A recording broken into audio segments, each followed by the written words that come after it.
Por exemplo, a gente não aceita mais essa ideia de dizer que os assassinatos dentro da favela foram balas perdidas. Tem vezes, tem uma operação que 5 pessoas morreram, tá ligado? Dentro de casa, senhora, adulto, criança, e aí na imprensa passa o político, a polícia, pô, morreu, infelizmente, de bala perdida. Só que, tipo, como pode ser bala perdida se essa ideia de guerra, ela tem um endereço específico onde os dedos vão apertar esse gatilho? Se tem um lugar específico onde o Estado vai mandar os seus blindados terrestres e aéreos. Não existe bala perdida quando existe um endereço específico onde é autorizado o disparo desses tiros. Então, tipo, bala perdida é a redução do significado do assassinato de uma pessoa dentro da favela.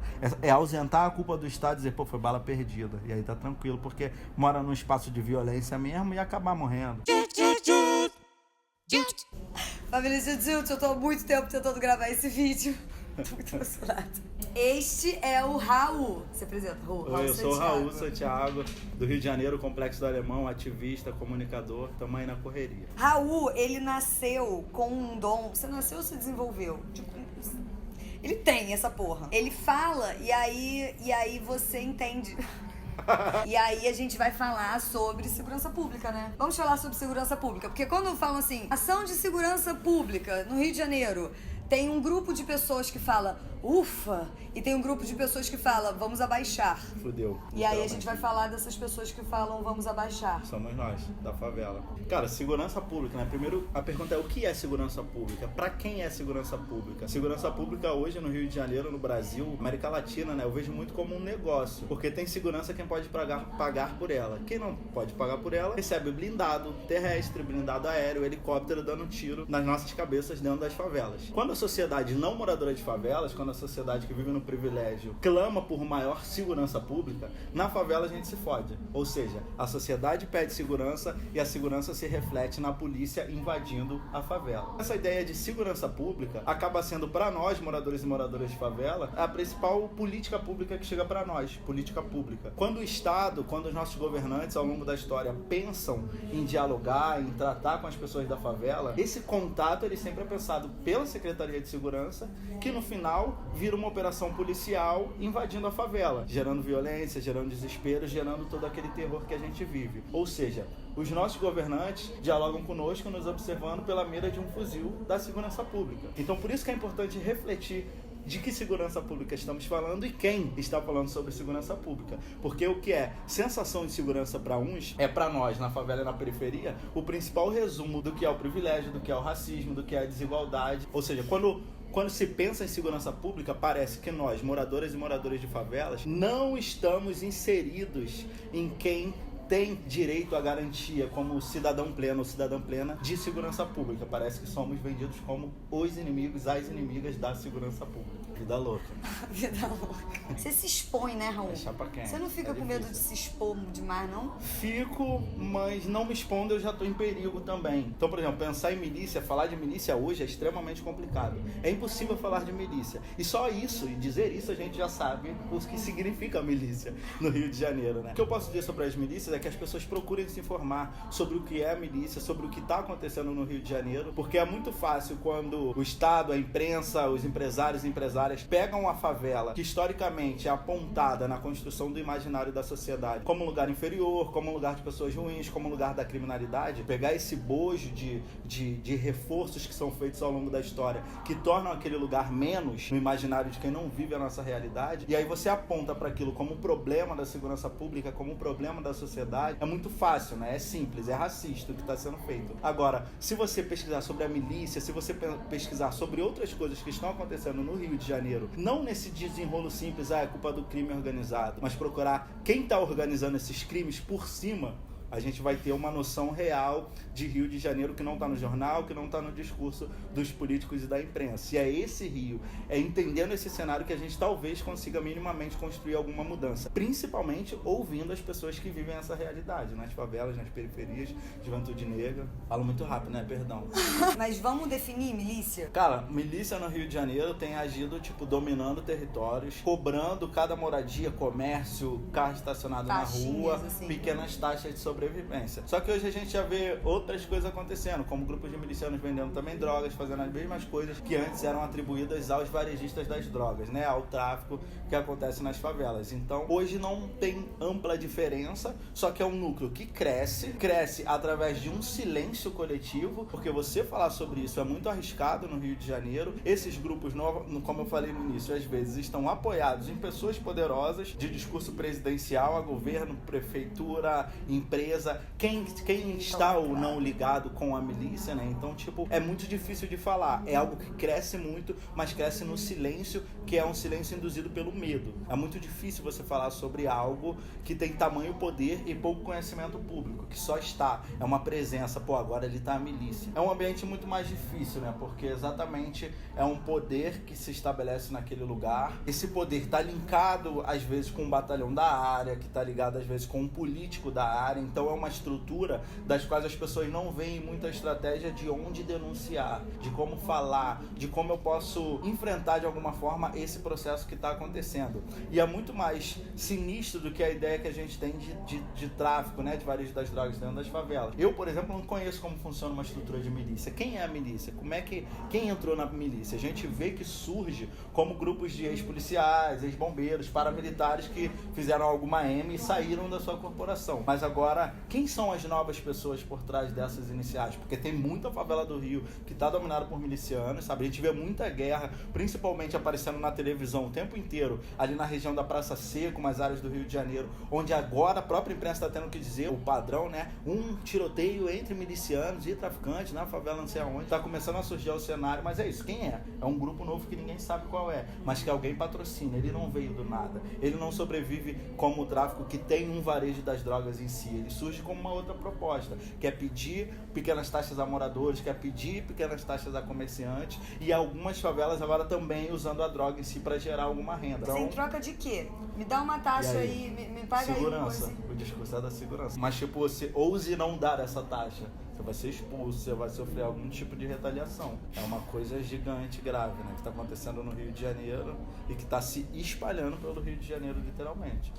Nos últimos 10 anos, 2010, assim, quando começa essa ideia da UPP, da pacificação, né, de alguns lugares, isso também já mostrava muito do que era a proposta desse momento que a gente está vivendo hoje no Rio de Janeiro, porque quando se falou na pacificação, que na prática era a invasão do território favelado, com controle militarizado, com uma política pública de contenção militarizada daquela vida, daquelas pessoas, um controle daquela parte da sociedade, já ficou muito nítido que isso ia caminhar para esse tipo de situação como a gente tem visto hoje com a crescente das milícias ou com toda a violência que a gente tem vivido no Rio de Janeiro. Porque quando começou a UPP lá atrás, se falou, vamos colocar a polícia, mas também haverão outras secretarias participando desse processo, participando dessa construção de uma nova ideia de segurança. Só que teve muito discurso comprado pela sociedade, comprado até de forma internacional, mas a prática, mais uma vez, foi a repetição dos fatos. Apenas a polícia presente dentro daquele espaço. Uma polícia que antes só ia durante as operações, agora estava ali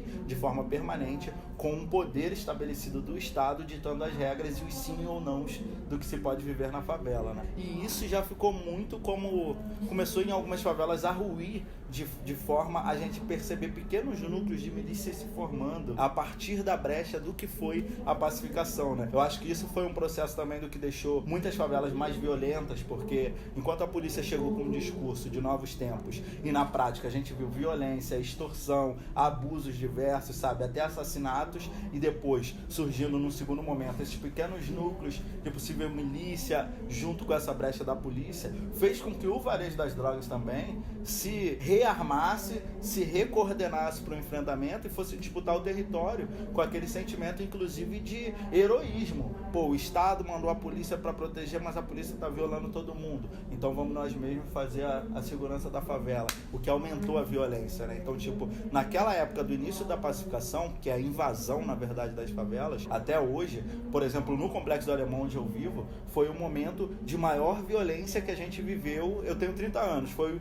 Os últimos 10 anos foram os de maiores violências que eu vivi. Após essa ideia da nova política de segurança de UPP, da Unidade de Polícia Pacificadora, pacificar aquele espaço, foi o maior período onde pessoas foram atingidas por tiros, onde pessoas morreram, onde houve esculacho dentro da favela. E é tão grave que a gente chega hoje, 2019, e tudo que foi construído em torno disso, esse marketing, essa luz, foi destruído. Porque os seus idealizadores estão presos, né? A gente tá falando de Jack Batista, Sérgio Cabral, um monte de gente, que eram os divulgadores, né? Os marketers dessa parada. Tá todo mundo na cadeia. E a favela, tem umas outras favelas que ainda tem uma polícia, que essa polícia também foi abandonada naquele espaço e teve que sobreviver naquele lugar, virando também um outro grupo, uma outra gangue, uma outra facção dentro de espaços dominados pelos grupos do varejo das drogas. Então, tipo assim, não evoluiu em nada a realidade da dita segurança pública, e hoje a gente está num caos gravíssimo no Rio de Janeiro, que é resultado dessa construção simples de se pensar política pública para a favela ou para qualquer espaço que você não conhece, de fora para dentro, achando que naquele lugar não tem pessoas que pensam, não tem pessoas que são capazes de construir um plano de segurança que englobe não apenas ao seu espaço, mas a sociedade como um todo. Então o erro continua a ser pessoas brancas no poder, acreditando que a favela é menos, e eu vou pensar aqui de fora, do pouquinho que eu conheço, que não é nada diante da gravidade e da dureza de uma vida na favela, de uma periferia, e eu vou levar esse caixotinho montado que vai mudar a vida da favela. E aí a gente tem sangue escorrendo e, enfim, tudo isso que a gente tá vendo hoje. Desculpa. Muito rápido, né? É chapa quente. Desculpa. Né? O Complexo do Alemão em si, segundo os dados oficiais, IBGE, etc., diz que tem entre 60 a 85 mil. Nós, moradores, acreditamos que tem em torno de 200 mil pessoas. E isso se dá porque, para o Estado, é estratégico dizer que naquele lugar só tem 80 mil pessoas. Porque as políticas públicas e o gasto para aquele lugar vai ser pensado para 80 mil e não para 200. Ou seja, você diz que está fazendo algo, só que você está fazendo algo que não vai gerar impacto. A escola vai ser ruim, a saúde vai ser ruim, o saneamento vai ser ruim. Porque você pensou em 80 e não em 200 mil. Uma das vertentes de que é importante repensar a contagem de pessoas na favela. Agora, sobre a potência de favela, é isso, né? Eu acredito muito que a favela é o futuro de qualquer relação que a gente queira pensar em construir de evolução enquanto sociedade. Porque a favela, além de ser muito superpovoada, ela tem um misto de culturas diversas de resumo de Brasil. Na favela você tem o norte, você tem o nordeste, você tem indígena, você tem negro, você tem ribeirinho.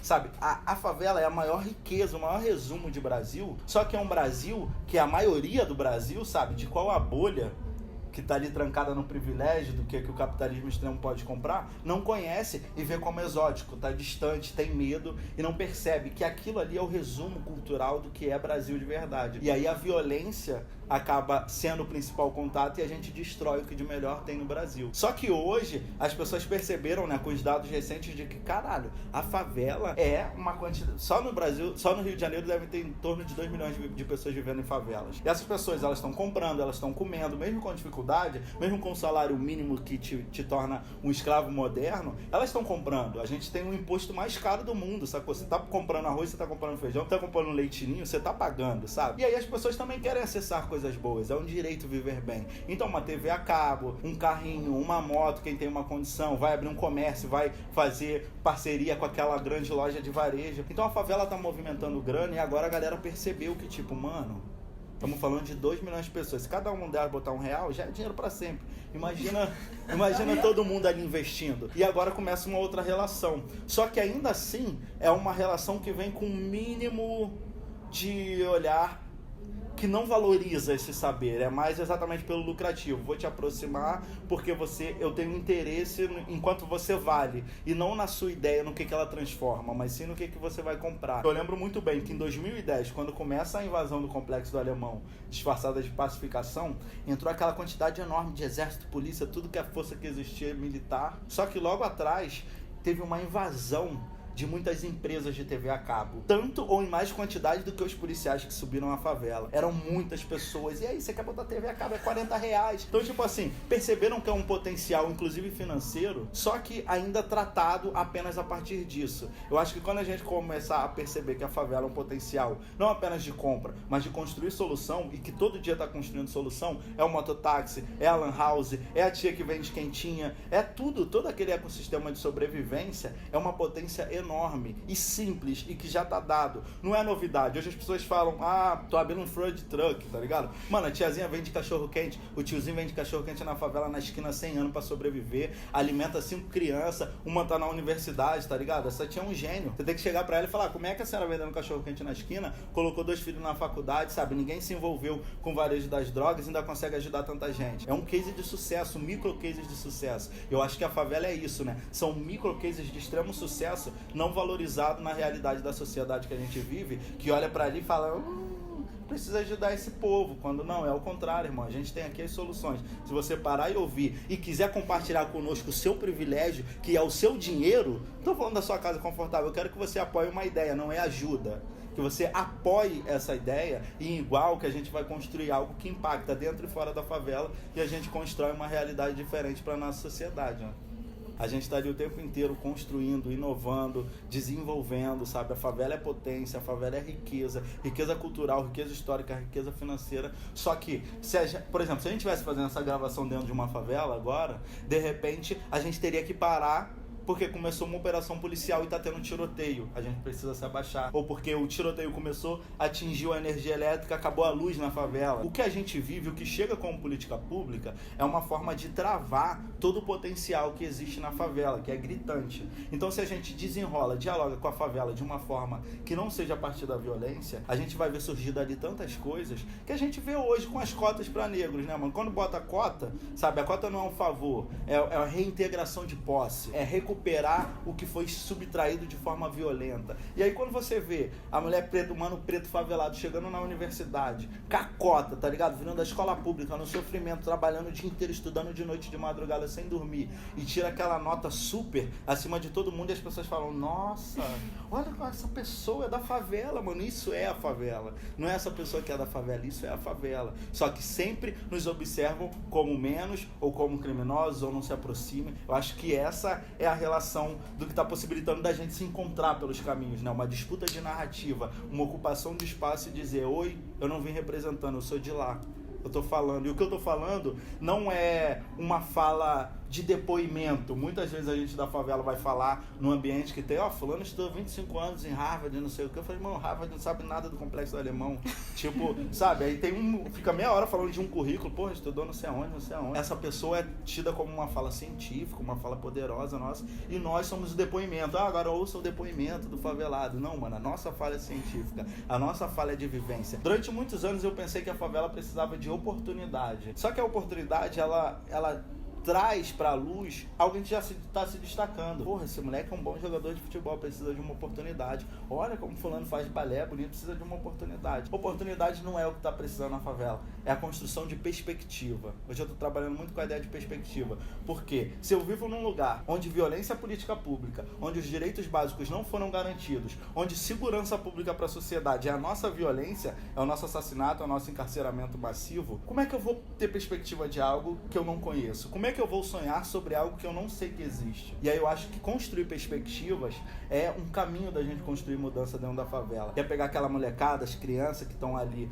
no meio daquele cenário e você mostrar que existem outras coisas. Não que a favela é ruim, não é esse o processo. Não é sair da favela e vamos ver o que há de melhor, porque a favela é o melhor. Mas é potencializar aquele espaço com oportunidade, com direitos, sabe? Aí sim a oportunidade. A oportunidade de um acesso a uma educação de qualidade para a construção de perspectiva. Porque não se tem perspectiva, não se tem sonho quando você acha que aquilo é o resumo de mundo e a sociedade inteira tá te mantendo ali, você tem que ficar aí, você é favelado. E quando você tenta sair para falar um pouco mais, tem que mandar operação policial para aquele espaço, porque os favelados estão saindo igual um formigueiro. Potencializar a construção de perspectiva na favela é construir uma mudança, e potencializar a favela é investir naquele espaço. O tanto que se gasta com polícia, se a gente comparar, e aí não só no Rio de Janeiro, né, em várias cidades do país, o investimento estadual para segurança pública, educação, saúde e saneamento, segurança pública são as secretarias ricas dos estados brasileiros. Educação, saúde, tal, não.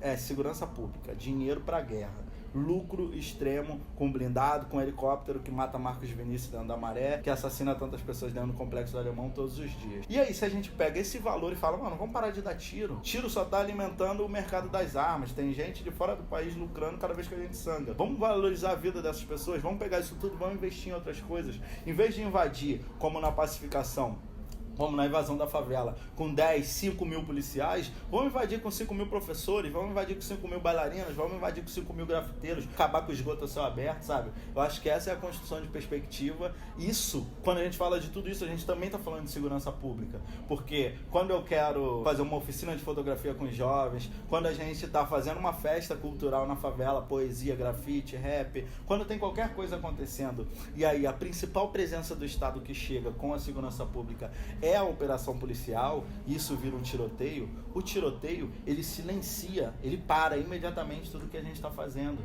porque a gente pode morrer. E o tiroteio é a única coisa dentro da favela que vaza para quem não vive, pro chamado asfalto. Porque quando dá um tiro, né, pá, a gente lá dentro ouve, mas o asfalto também ouve. E aí fala, ó, alemão, hein? Alemão tá violento, não passa lá não. E aí a gente vê matérias como, tava até falando com um amigo hoje mais cedo, tipo, alunos da PUC, a PUC é uma universidade que fica ali na zona sul do Rio de Janeiro, próximo à Rocinha. E aí muitas vezes a gente vê o tiroteio acontecendo na Rocinha, uma coisa gravíssima, assustadora, e a matéria de jornais famosos é: alunos da PUC se assustam com o tiroteio na Rocinha. Então acho que esse tipo de situação provoca muito a gente a refletir, tipo, qual é a sua culpa na nossa morte? Qual é a sua culpa no nosso não acesso? Se a sociedade... E aí não é como o racismo, que não é um problema só dos negros, a violência na favela não é um problema só da favela, é de todos nós. E aí você tem que repensar qual é a sua culpa no gatilho que dispara um fuzil do helicóptero e mata uma criança dentro do complexo do Alemão. Acho que falar de segurança pública, quando eu tento falar sobre segurança pública, é para isso. É para amarrar 1 milhão de outras coisas que no cenário dessa sociedade só é visto a partir de, tem que fazer uma operação no Alemão porque a cidade está muito violenta. É isso. Não dá pra falar nada depois que ele fala as coisas. Enquanto haviam os grandes eventos, Olimpíada, Copa do Mundo, tudo acontecendo, na favela a gente tinha operação policial e violência como sempre. E poucas vezes nós da favela acessamos esses mega eventos. Só que quando esses eventos se encerraram, que se apagaram os interruptores, né, se apagou também a relação micro que estava tentando se fazer dentro das favelas. Tanto que acabam os eventos, pouco tempo depois falha o teleférico. O teleférico agora há 2 anos fechado, caindo parte do teleférico em cima da casa das pessoas. A gente não consegue fazer com que volte, porque agora que tá lá, então a gente quer que funcione. Só que isso nunca foi uma real necessidade das pessoas, porque muitas vezes a gente olhava para cima e via o teleférico passando, e para baixo a gente ainda continuava pisando na lama, muitas vezes pisando no nosso próprio sangue, e isso não construiu mudança na nossa realidade e nem conectou as coisas incríveis que tinham naquele espaço. Por exemplo, o mototaxista é a principal e a única e verdadeira ferramenta de mobilidade dentro de uma favela. O mototaxista é o sucesso e as combis que passam por algumas áreas também. Esse é o case de mobilidade periférica. Só que na construção do teleférico, em momento algum se envolveu esses grupos de mototaxistas e motoristas de Kombi para pensar uma parceria de construir uma mobilidade única e funcional para dentro do complexo do Alemão. Pelo contrário, enquanto se construía um teleférico, se criminalizava o mototaxista. Eram muitas blitz, eram blitz dentro da favela, fora da favela, vou prender sua moto, tá ilegal, não pode ser mototaxista é crime. Então, tipo assim, de várias tentativas se tentou reduzir a força e o impacto das ações que surgem dentro da própria favela para colocar uma força apenas discursável, só de fala, nas ideias que vinham de fora para dentro, que com o dinheiro das pessoas que criam essas ideias tem um alcance gigante, midiático, olha o teleférico do Complexo do Alemão, mas impacto real não constrói nada. Tanto que é uma obra que quando você chega pela linha vermelha, pela Avenida Brasil, pela linha amarela, aeroporto do Galeão, aeroporto Santos Dumont na Zona Sul, você sempre vê aquele espaço, você reconhece, nossa, ali é o Complexo do Alemão, olha o teleférico. Só que hoje para nós é um grande elefante branco, que não representa em nada a nossa realidade. Pessoas foram removidas das suas casas, das suas raízes, da sua história e jogadas em apartamentos do parque em lugares muito distantes de onde elas já estavam acostumadas, e hoje a gente olha para aquilo parado, e a gente continua pisando na lama e a gente continua pisando no sangue. Então é muito grave que, por exemplo, apenas pegando esses últimos 10, 11 anos, né, 2010 para cá, a volta que se deu de mais uma engrenada em explorar financeiramente os espaços da pobreza, o espaço periférico, o espaço negro, apresentando falsas soluções, e quando essas falsas soluções já não traziam mais o lucro esperado, abandona elas lá, porque a favela está acostumada a viver com abandono mesmo e vão para um próximo negócio, né? E agora tá enchendo de polícia, não tá ali? Tá enchendo de polícia. As estações de teleférico quando o teleférico funcionava plenamente, ele tinha uma estrutura de muitas salas, equipadas com ar-condicionado, bebedouros. Cada estação, são 6 estações. Só que a gente nunca conseguiu acessar essas estações, porque ela tinha uma segurança privada, então a gente ia lá bater na porta de uma das estações. A gente queria usar uma sala para fazer oficina com as crianças, sei lá, um pré-vestibular. A informação que vinha, isso aí é da Secretaria de Direitos Humanos. Aí se era na Secretaria de Direitos Humanos, a gente queria fazer esse processo. Não, isso aí é do esporte. É da segurança. Então, a gente ficava sendo jogado, não conseguia acessar algo construído com dinheiro público que estava dentro da favela. Então, pouquíssimas pessoas e pouquíssimas estações foram ocupadas plenamente com alguma ação. Inclusive, teve salas que só ficaram vazias e não tiveram utilização nenhuma. Só que hoje, diante da falência do Estado, diante da falência dessa política, virou um espaço de ocupação da polícia. Então, cada uma das estações de teleférico virou local de treinamento ou dormitório da polícia. Então isso resume muito, mais uma vez, pensando em segurança pública, né? Como no final, polícia é a única coisa que fica, ou que tá ali de alguma forma para conter o favelado e ocupar os espaços da favela. Os teleféricos, quando eles estavam no auge do funcionamento, né, as estações, as gôndolas, construído com dinheiro público, muitas dessas estações, elas tinham nomes de empresas privadas, né? Então, estação A pertencia a uma empresa, estação B era outra empresa. As gôndolas do teleférico eram todas adesivadas com o nome de algumas empresas. Mas é isso, empresas que nunca fizeram uma ação de impacto no território, mas que estavam lucrando com essa tecnologia, né, do teleférico, que estava mundialmente sendo visitada por muitas pessoas de vários lugares, ou seja, exploração num nível gravíssimo. E, cara, vários fatos, né, várias paradas começaram a surgir, por exemplo, questões como as meninas da favela. Calor, verão, estão na laje pegando um sol, fazendo a marquinha, que é típico do Rio de Janeiro. Começou a surgir, no ápice do funcionamento do teleférico, a gente começou a descobrir por vários lugares do mundo muitas fotos de mulheres do Complexo do Alemão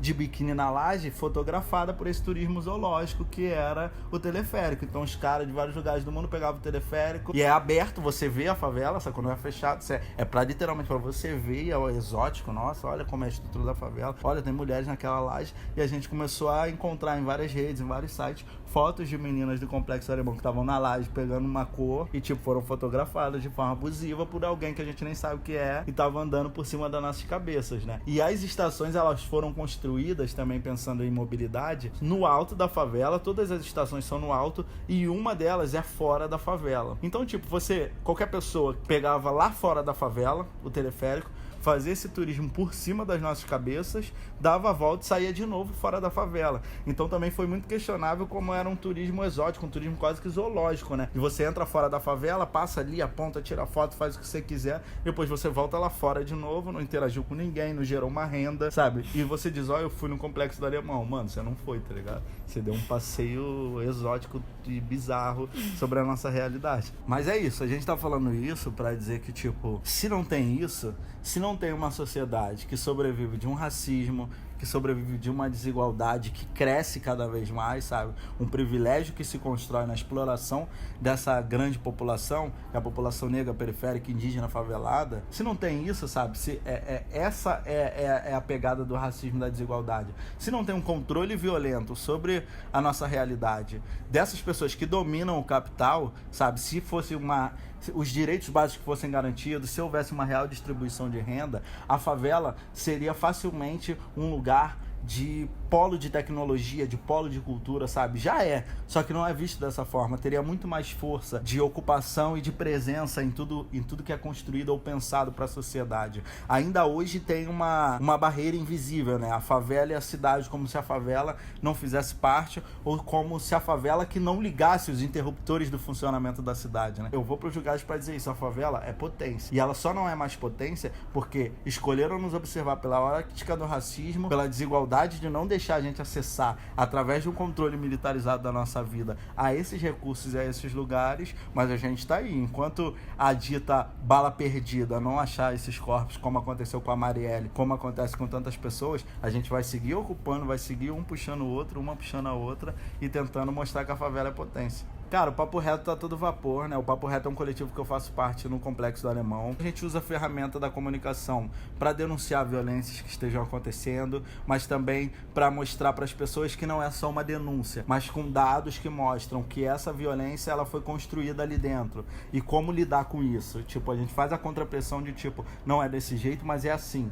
Então a gente tá organizando moradores e moradoras, organizando um núcleo de comunicação que o tempo inteiro tá tentando mostrar uma outra realidade sobre a favela. Não a favela como problema, mas a favela como um espaço que está resistindo e construindo soluções para o que a gente vê de errado para o nosso espaço, para a sociedade. E também faço parte agora de um coletivo chamado Movimentos. Tem um nome composto, né? Movimentos, Drogas, Juventude e Favela, que são jovens de várias periferias do Rio de Janeiro, conectados com outras juventudes periféricas do Brasil, discutindo uma outra política sobre drogas. Porque junto com essa ideia de que a segurança pública é onde vem o contato do Estado conosco, a guerra às drogas, ou a política de drogas, é a ferramenta atual de manutenção do racismo, de manutenção da violência dentro dos lugares onde a gente vive. E o Movimentos ele tem discutido uma nova política sobre drogas a partir da favela. Por exemplo, a gente não aceita mais essa ideia de dizer que os assassinatos dentro da favela foram balas perdidas. Tem uma operação que 5 pessoas morreram, tá ligado? Dentro de casa, senhora, adulto, criança,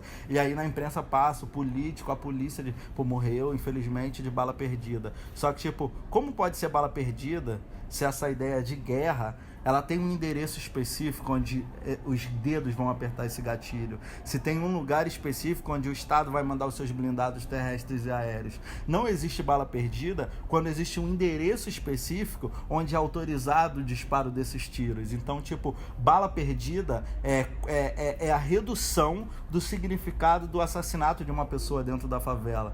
É ausentar a culpa do Estado e dizer, pô, foi bala perdida. E aí tá tranquilo, porque mora num espaço de violência mesmo e acabar morrendo. Então, tipo, bala perdida não existe. Isso é reduzir o significado de um assassinato da favela. Assim como também para nós não existe guerra às drogas. Porque quando você pensa guerra às drogas, é isso, né? A guerra, ela tem endereço específico, ela tem território específico, enquanto as drogas estão em todos os espaços. É mais uma justificativa de controle violento daquela população. Não existe guerra às drogas. Se a gente nem fala sobre essas drogas, nem conhece o que são essas drogas, onde elas são ruins, onde elas são boas, qual o potencial disso tudo, o que são essas drogas, mas todos os dias pessoas são assassinadas e presas em nome dessa tal guerra às drogas, ou seja, é uma guerra ao preto, é uma guerra ao pobre. Então meio que a gente tá fazendo esses desenrolos de disputar esse discurso duro mesmo, tipo, irmão, parou, não é assim, não me mata, deixa eu falar, mas também de mostrar, mano, a gente tá falando isso porque olha quanta coisa rica tá acontecendo aqui e não tem espaço. Muitas vezes eu participo de eventos e vai vir o Raul Santiago, ativista, pra falar de violência na favela, e tipo, mano, a gente pode falar sobre 1 milhão de coisas, tá ligado? Só que a sociedade nos chama pra falar apenas sobre violência em eventos e tal, e etc. E a gente pode até falar sobre a violência, mas a gente quer mostrar que se acabar com a violência, é isso ali que vocês têm que ver. É isso que não tá chegando à sociedade, que é uma favela rica, uma favela viva, uma favela potente, uma favela que constrói todos os dias uma coletividade verdadeira, sabe? E uma forma de vida tão potente e de doação, de conexão entre as pessoas, que constrói soluções não apenas para si próprio, mas que pode mudar o mundo a partir daquele lugar, onde você não vê perspectiva, onde você não vê futuro, é onde isso está sendo construído, que é dentro da favela, é dentro da periferia. É isso? É nóis? Ridículo. Tamo junto. Todas as pessoas da favela, sabe, eu tenho filhos e filhas dentro da favela, minhas crianças. E as minhas crianças, o mais velho tem 10 anos.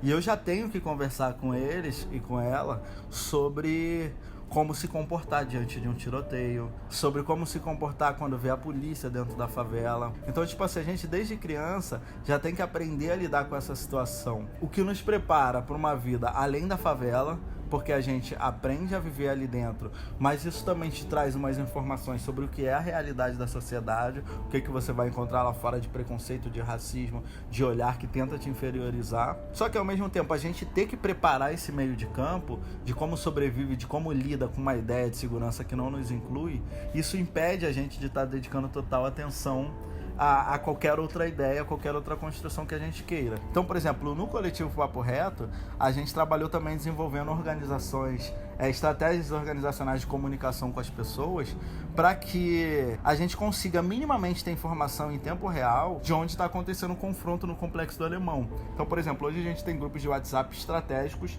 com pessoas de várias áreas do Complexo do Alemão que o tempo inteiro estão trocando informações para sua segurança. E aí, cuidado, a polícia subiu agora em tal rua, quem tiver por aí com as crianças, não passa, avisa pro mototáxi não passar lá agora que pode ter tiroteio em tempo real. Isso são uma coisa de muitas estratégias que a gente usa para lidar com a segurança, para sobreviver a essa ideia de segurança que não nos inclui, mas também para desenvolver técnicas de como a gente freia essa situação. Só que atualmente, até isso tem sido criminalizado.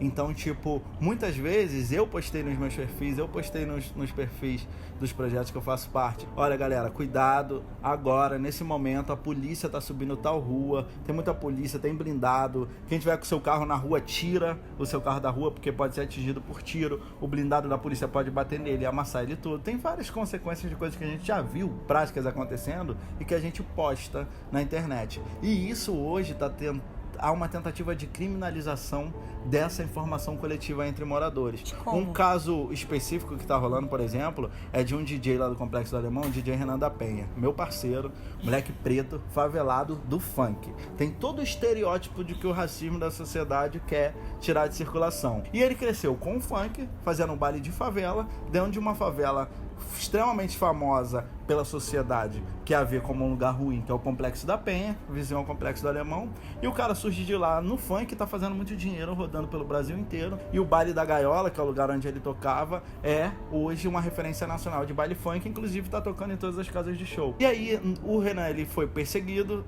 tá com mandado de prisão expedido, como uma pessoa que é informante do tráfico, como se ele fosse um olheiro. Só que o que diz lá no processo de ser um olheiro do tráfico é justamente porque nos grupos de WhatsApp e no perfil da internet ele postou: cuidado galera que a polícia tá subindo tal rua, não fica na rua, não dá bobeira. Ou seja, é a mesma coisa que eu faço, só que perseguiram ele com esse contexto a mais. É uma pessoa de pele mais retinta, né? Do funk, dessa favela, com nome nacional e internacionalmente conhecido. E aí estão tentando criminalizar o moleque, envolvendo com tráfico, envolvendo com várias coisas do estereótipo comum que a sociedade racista olha pra favela e fala: ei, baile funk é de bandido. Em um bar mais chique é de bandido. E essa casa tem televisão, geladeira tal, e é casa de traficante. Sempre tem essa leitura e sempre tem uma perseguição a qualquer possibilidade de avanço da favela. E aí isso é muito grave porque é uma tecnologia que a gente tem para se informar, para reduzir danos. A gente tem um grupo onde começa um tiroteio, imediatamente a gente informa naquele grupo. Aquele grupo vira uma postagem.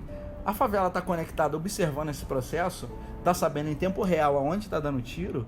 Isso é uma redução de danos, é uma ferramenta de garantia, sabe, de integridade da pessoa. Não vai passar naquele espaço, não vai tomar um tiro. É reduzir o dano, reduzir a exposição das pessoas ao cenário de violência. E isso hoje está sendo criminalizado. O papo reto já foi mostrado assim por alguns grupos de policiais e políticos como: é um grupo de informantes do tráfico. Olha lá, vê as redes sociais dele. Ficam postando ali dizendo que é pro morador, mas isso é pra bandido. E no caso do Renan, um moleque que tá fazendo 8 shows por noite, não só no Rio de Janeiro, mas do Brasil como um todo, como pode ser olheiro do tráfico uma pessoa que tá rodando pelo Brasil? Tem que ter um dom muito forte de conseguir vigiar uma favela e rodar pelo mundo, isso tudo junto, né, de uma vez só. Então tem uma coisa muito grave que tá acontecendo, que é um novo problema que a gente vai ter que lidar daqui pra frente, principalmente quem trabalha com comunicação voltada a direitos humanos e monitoramento da ideia de segurança pública na favela, que é a perseguição direta a esses indivíduos, né? Eu já sofri algumas situações leves no campo jurídico, de policiais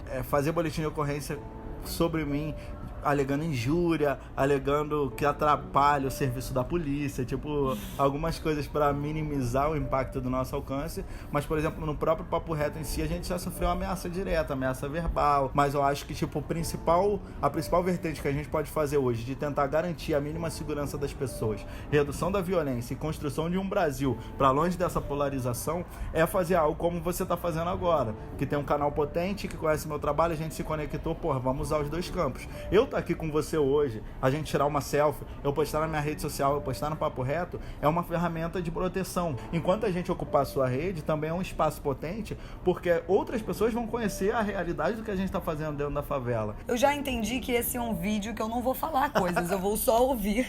E é isso aí, né?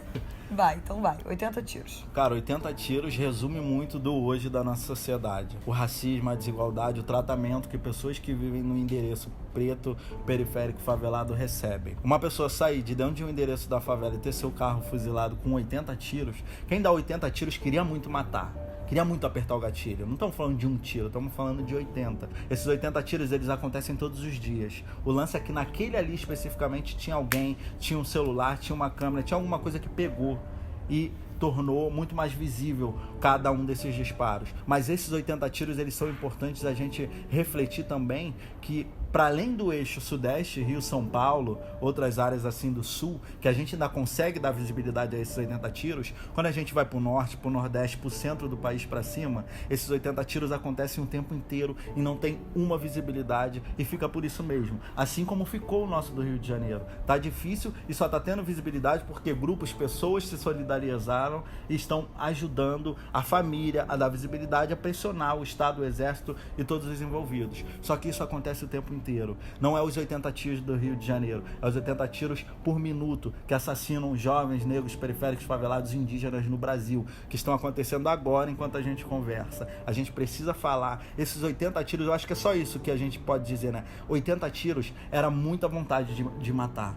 Se deu 80 tiros em um carro com uma família. Se eu contar até 80 aqui, a gente vai ficar um bom tempo de vídeo. 1, 2, 3. Então, tipo assim, é muita vontade, é muita certeza de impunidade, é muita liberdade para olhar um corpo preto, para olhar alguém que sai do endereço da favela e fala, atira, a gente vai conseguir amenizar isso daí. É uma bala perdida, são 80 balas perdidas, é um tiro de helicóptero de bala perdida. Então resume muito do tratamento que uma pessoa preta, periférica, favelada tem na leitura da nossa sociedade. O reflexo de segurança pública para a favela são os 80 tiros do Exército do Rio de Janeiro recentemente no carro de uma família preta saindo de uma favela da Zona Norte.